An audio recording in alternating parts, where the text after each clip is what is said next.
നല്ല കാന്താരിയും ഉള്ളിയും കൊടംപുളിയും ഒക്കെ ഇട്ട് നല്ല അടിപൊളിയായിട്ട് ഉണ്ടാക്കിയതാണ്.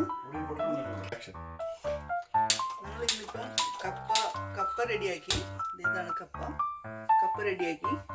ഇനി കൊഴുവ പീര ഉണ്ടാക്കാൻ പോവാം. ഇതാണ് കൊഴുവ പീര. റെഡിയാവുണ്ട്. റെഡിയായിട്ട് പറയാം ബാക്കി. ഇപ്പം നമ്മൾ കപ്പ കുഴച്ചതും കൊഴുവ തോരനും ഉണ്ടാക്കിയിട്ടുണ്ട്. കൊഴുവ പീര. ഇതാണ് കൊഴുവ പീര. ഓക്കെ, ഇതാണ് കപ്പ.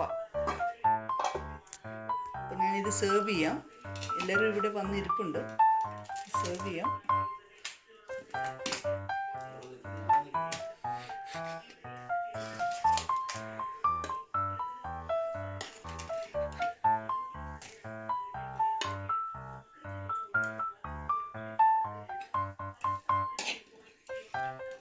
നല്ല കാന്താരിയും ഉള്ളിയും കൊടംപുളിയും ഒക്കെ ഇട്ട് നല്ല അടിപൊളിയായിട്ട് ഉണ്ടാക്കിയതാണ്.